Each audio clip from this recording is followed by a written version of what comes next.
साहब वैसे देखें, एक पार्टी अगर उसकी मेन लीडरशिप को आप उड़ा देंगे, उनके चेयरमैन को, फिर उनके प्रेसिडेंट को, फिर उनके वाइस चेयरमैन को, वो इलेक्शन नहीं लड़ सकेंगे, बाकी पूरी पार्टी के मेन हेड्स जो हैं वो इलेक्शन नहीं लड़ सकेंगे, तो इलेक्शन फिर कैसे होगा? ये देखिए, बात यह है कि जो 9 मई की प्लानिंग की गई और एग्जीक्यूशन की गई, उसके अंदर जो मामला किया गया वो आईनी और कानूनी नहीं था। देखिए ना, अगर मैं ये कहता हूँ कि आप आइन को फॉलो करें और कानून को फॉलो करें और खुद जाके मैं उल्टे सीधे काम करूं या मैं आइन और कानून को फॉलो ना करूं, तो मेरी बात की तो कोई वैल्यू नहीं है ना। फिर ये सेलेक्टिवली तो नहीं हो सकता ना कि सजा देते ना। अगर आप समझते हैं 9 मई नहीं, मैं तो मुजरिम है, तो सजा होनी चाहिए। देखिए, मैं तो ये कहता हूं कि हो सकता है ये सारे ही इनोसेंट हो, मैं ये नहीं कह रहा।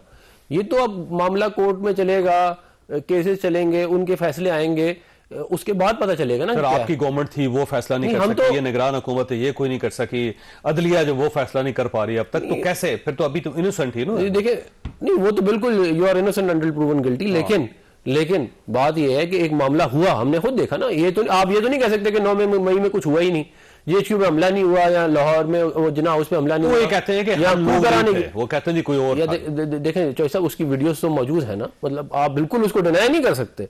मैं इसलिए कह रहा हूं कि अगर कोई इनोसेंट है तो उसको बिल्कुल नहीं छेड़ना चाहिए। मेरे नजदीक उसको इलेक्शन लड़ने का पूरा हक है, जितना हक हमें उतना हक नहीं है।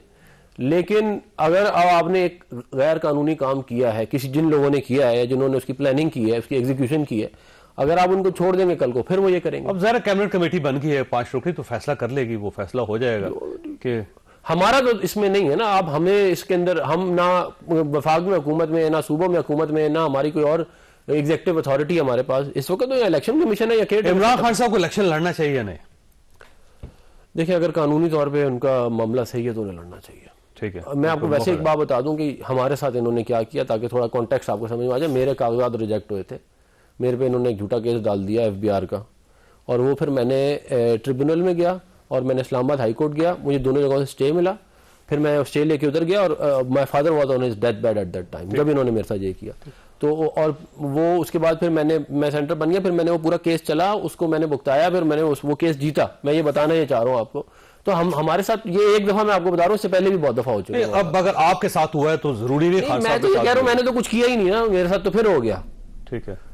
अगर किसी ने कुछ नहीं किया उसके साथ नहीं होना चाहिए ना, यही मैं इनके लिए भी कह रहा हूँ। लेकिन अगर किसी ने कुछ किया है तो उसको आप मुझे खुद अच्छा आप मुझे बताएं, अगर हमने ये नॉर्मलाइज कर दिया मामला कि आपने फौज के अंदर साजिश के थ्रू एक कू करवाना है और जीएचक्यू पे हमला करना है, तो फिर क्या होगा? ये तो केस नहीं ना खान साहब के खिलाफ, यही केस है। 190 मिलियन पाउंड का है, तोशा खाने का है, साइफर का नहीं, मैं 9 मई का भी उनका बड़ा सीरियस किस्म का ऑफेंस है। देखिए ना, उसकी एग्जीक्यूशन और प्लानिंग नहीं, उसकी एग्जीक्यूशन और प्लानिंग किसने की थी? 9 मई खुद तो नहीं हुआ, इन्वेस्टिगेशन ही स्टार्ट नहीं हुई। जो भी है एक बड़ा संगीन इल्जाम है, जिसकी बड़े फार रीचिंग इम्प्लीकेशंस है। ठीक है, उसको आप इस तरह बिल्कुल अंडर द कारपेट नहीं। अच्छा, वैसे शहबाज साहब ये फरमाइए, ये जो लेवल प्लेइंग फील्ड मांग रहे हैं आप बार बार, और मैं देख रहा हूँ खोसा साहब तीसरी मरतबा पेश हुए हैं, आप अदालत के अंदर फेस क्यों नहीं कर पाते सवालों के? जब चीफ जस्टिस साहब सवाल करते हैं तो आपके पास कोई जवाब ही नहीं होता।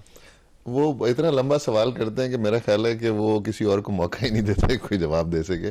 बट कौन से सर ऐसे सवाल हैं? हम तो एक फैसला किया गया सुप्रीम कोर्ट की तरफ से कि इलेक्शन कमीशन इंश्योर करे अपनी आईनी ड्यूटी को करने में, उसकी ओपन वायलेशंस हर हलके में हो रही हैं। मसलन एक हलका मैं अपने वालिद साहब का आपको बता देता हूँ, उसके नीचे 4 पीपीज हैं। 4 पीपीज में से इलेक्शन कमीशन की तरफ से, आरओज की तरफ से सारे कागजात रिजेक्ट किए गए मेन कैंडिडेट्स के।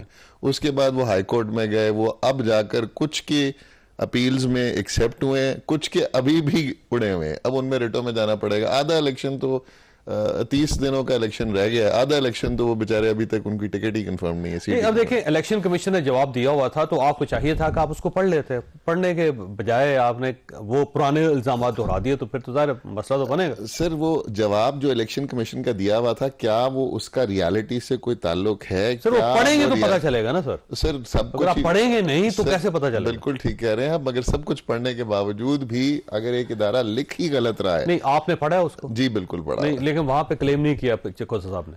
सर, वो तो आपने तो टाइम मांगा ना 3 दिन का। उस वक्त नहीं पढ़ा था, उस वक्त नहीं। उसके बाद आपने पढ़ लिया?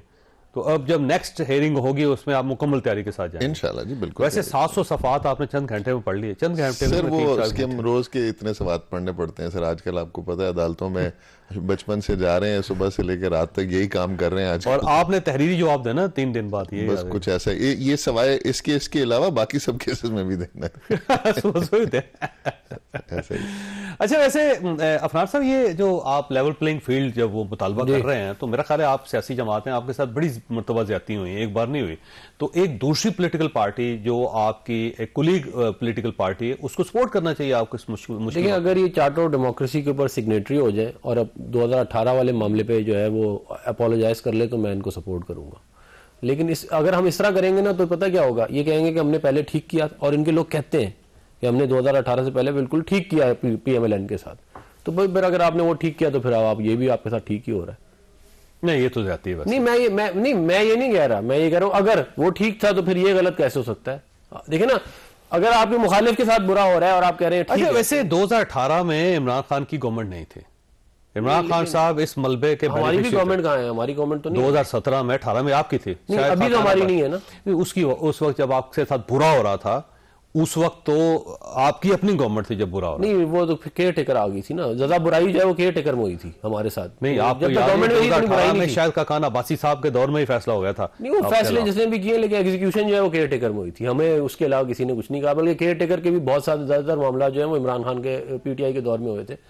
तो अब मैं इसलिए कह रहा हूँ ना, कोई तरीकेकार होना चाहिए ना इसका। मैं ये चाहता हूँ कि PTI चार्टर ऑफ डेमोक्रेसी की सिग्नेटरी हो, क्योंकि ये मामला अदरवाइज इसी तरह चलता है तो सिग्नेचर करेंगे ना। हमने 10,000 दफा इनको बुलाया, हमने इनको पार्लियामेंट के फ्लोर के ऊपर, गवर्नमेंट में थे तो इनवाइट किया, ऑपोजिशन में थे तो इनवाइट किया, दोनों दफा इन्होंने रिजेक्ट कर दिया।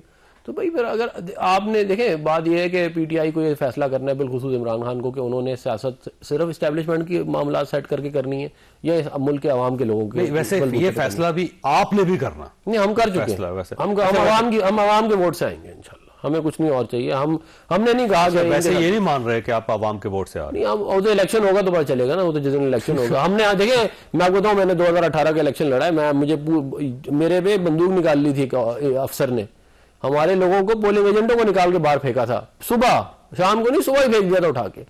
हमें जो है वो कैंपेन नहीं करने दी गई, हम पे झूठे केसेस बना दिए गए, हमारी लीडरशिप सारी अंदर थी, टॉप टियर सारी लीडरशिप को अंदर डाल दिया। तो अब फिर उसके बाद ऐसा लग रहा है जैसे 2018 का इलेक्शन दोबारा हो रहा है। मैं ये कह रहा हूँ कि मैं बोल रहा दोनों का दुख मुश्तरका है, मैं इसलिए कह रहा हूँ COD, नहीं, मैं कह रहा हूँ COD, नहीं, मैं कह रहा हूँ COD के ऊपर आप आए, COD पे आप आ जाए, और कुछ चीजें जो है इंसान सीखता तभी है जब उसके ऊपर गुजरती हैं, ये भी आप ध्यान में रखें, वरना इन्होंने सीखना भी कुछ नहीं। अच्छा, बेसिकली आपने वो क्लास मैं नहीं चाहता मेरा भाई को कोई तकलीफ हो, लेकिन बिल्कुल और मजीद क्या तकलीफ है उनको, वो इलेक्शन ही लड़ पा रहे। मैं तो नहीं कर रहा ना, क्या कहते हैं, मैं तो जो जिनका मामला जिनके साथ, आप कंडेम भी तो नहीं कर रहे ना। जो मैं ये कह रहा हूँ कि अगर political party, mature political party है, 3 दफा खुद वजीर आजम रह चुके हैं, 1 दफा आपके भाई वजीर आजम रह चुके हैं, 4थी दफा खुद बनने जा रहे हैं, और 5 दफा एक पूरी, इतनी तो मेरा ख्याल है दुनिया की तारीख में किसी ने वजारत उस्मा एंजॉय नहीं की होगी। अल्लाह की मेहरबानी, माशाल्लाह 2 भाइयों ने एंजॉय की है, बिल्कुल है। मगर काश कि आप दूसरी तरफ भी देखें, नीचे कुछ कीड़े मकोड़े भी। नहीं, आप लोग कीड़े मकोड़े बिल्कुल नहीं है, आप हमारे भाई हैं। नहीं, आप भाई हैं। मुझे ब्रेक लेने दे, ब्रेक में वापस आता हूँ, छोटी सी ब्रेक को, ब्रेक के बाद दोबारा जरूरत।